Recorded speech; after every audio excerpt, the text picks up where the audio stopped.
حکومت کی طرف سے بڑھتے ہوئے دباؤ کی وجہ سے مہاراجہ ہری سنگھ نے 29 اپریل 1949 کو اپنے بیٹے یوراج کرن سنگھ کو صدر ریاست نامزد کیا۔ 20 جون 1949 کو مہاراجہ ہری سنگھ نے ایک اعلامیے کے ذریعے اقتدار پر سے اپنا اختیار ختم کرنے سے پہلے اپنے بیٹے یوراج کرن سنگھ کو یہ اختیارات منتقل کر دیے۔ یہ اعلامیہ جو کہ عبوری تھا، مہاراجہ ہری سنگھ کا آخری حکومتی فیصلہ تھا اور اس کے ذریعے یوراج کرن سنگھ مستقل طور پر حکومت کا حصہ بن گئے۔ 25 نومبر 1949 کو یوراج کرن سنگھ نے ایک اعلامیے کے ذریعے 1935 کے حکومت انڈیا ایکٹ کو ختم کر دیا، جس کے تحت تب تک کشمیر اور انڈیا کے درمیان تعلقات قائم تھے۔ اس سے کشمیر پر انڈین آئین کے محدود اطلاق کی راہ ہموار ہوئی۔ اسی اعلامیے کی وجہ سے انڈین آئین میں ایک عبوری دفعہ آرٹیکل 370 کو کشمیر کو انڈیا میں خصوصی حیثیت دے کر شامل کرنے کے لیے متعارف کرایا گیا۔ اس کے ساتھ ہی انڈیا نے شیخ محمد عبداللہ کی جماعت All Jammu and Kashmir National Conference سے کشمیر کو آئینی طور پر انڈیا میں شامل کرنے کے لیے مدد حاصل کرنے کی کوشش بھی کی۔ اس اقدام کو اقوام متحدہ کی سیکیورٹی کونسل نے 1957 کی قرارداد 122 میں مسترد کر دیا۔ اس قرارداد کے تحت کشمیر کے مستقبل اور الحاق کا فیصلہ نیشنل کانفرنس یا کسی بھی دوسری جماعت کے ایکشن سے نہیں کیا جا سکتا۔ سن 1950 میں انڈین آئین عمل میں آنے کے بعد انڈیا نے آرٹیکل 1 اور 370 کے تحت کشمیر کو ملک کا حصہ بنا دیا۔ آرٹیکل 370 کو، جس کا مقصد خود مختاری کی صورت پیدا کرنا تھا، کشمیر کے مخصوص حالات کی وجہ سے آئین میں شامل کیا گیا۔ اسی شق کے ذریعے سن 1950 کے بعد انڈیا اور کشمیر کے درمیان موجود رشتے کو وضع کیا گیا۔ آرٹیکل 370 میں اس بات کو دہرایا گیا کہ انڈین پارلیمان کے پاس صرف ان شعبوں میں قانون سازی کا حق ہوگا جو معاہدے الحاق میں وضع کیے گئے ہیں۔ یعنی آرٹیکل 370 کے تحت انڈین پارلیمان کے پاس ریاست جموں کشمیر کے لیے صرف دفاع، مواصلات اور خارجہ امور سے متعلق قانون سازی کا محدود اختیار تھا۔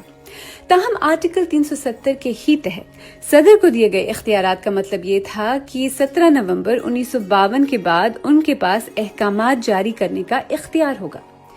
تاہم ایک اہم صدارتی آرڈر کو constitution application to Jammu Kashmir order 1950 prospectively جاری کیا گیا۔ اس آرڈر کے ذریعے ان شعبوں میں نئے شعبے جوڑے گئے جن پر وفاقی پارلیمان کو کشمیر کے لیے قانون سازی کا اختیار تھا، اور پہلے سے موجود شعبوں میں تبدیلی کی گئی۔ ان میں آئین میں ترامیم کی دفعات آرٹیکل 368 اور گورنمنٹ آف انڈیا ایکٹ 1935 اور انڈین انڈیپینڈنس ایکٹ 1947 کو ختم کرنے کی دفعات، جہاں تک ان کا تعلق کشمیر سے تھا، ان کا اطلاق انڈیا کے زیر انتظام کشمیر تک بڑھا دیا گیا۔ یوں آرٹیکل 370 کے ذریعے تقریباً 205 وفاقی قوانین کو کشمیر منتقل کیا گیا۔ آرٹیکل 370 کے تحت جموں کشمیر آئین ساز اسمبلی کے اتفاق اور انڈین صدر کے احکامات کے ذریعے ان شعبوں میں مزید وسعت کا امکان بھی پیدا ہو گیا۔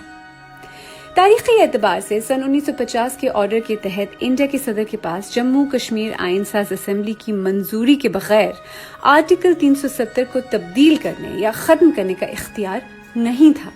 یعنی آرٹیکل 370 میں کسی بھی ترمیم کے لیے نامزد اسمبلی کی رضامندی ضروری تھی۔ انڈین پارلیمان کی طرف سے کشمیر کے لیے قانون سازی کے حوالے سے بھی ہند نواز حکومت کی حمایت لازمی تھی تاکہ وہ قانون سازی کے لیے نئے شعبے متعارف کرا سکے۔ 27 اکتوبر 1950 کو جموں کشمیر آئین ساز اسمبلی کا اجلاس ہوا اور حسب توقع کشمیر میں کئی نئے قوانین متعارف کرائے گئے۔ یہاں یہ بات ذہن میں رکھنا ضروری ہے کہ نیشنل کانفرنس کی قیادت میں کام کرنے والی اس اسمبلی کو بین الاقوامی برادری نے تسلیم نہیں کیا تھا، جیسا کہ اقوام متحدہ کی سیکیورٹی کونسل کی قرارداد 122 سے واضح ہے۔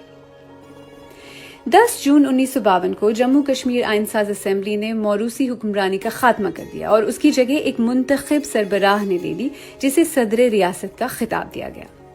اس کے بعد نامزد حکومت نے انڈین حکومت کے نمائندوں سے مشاورت کے بعد معاہدہ دلی 1952 پر دستخط کیے۔ اس کے تحت دونوں نے ان نکات پر اتفاق کیا۔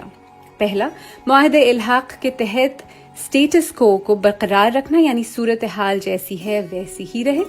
دوسرا، آرٹیکل 5 جو کہ انڈیا کی شہریت سے متعلق ہے، اس کا اطلاق کشمیر کے شہریوں تک بڑھانا۔ نمبر 3، وفاقی پرچم کے ساتھ ساتھ ریاست کے پرچم کو مقام دینا۔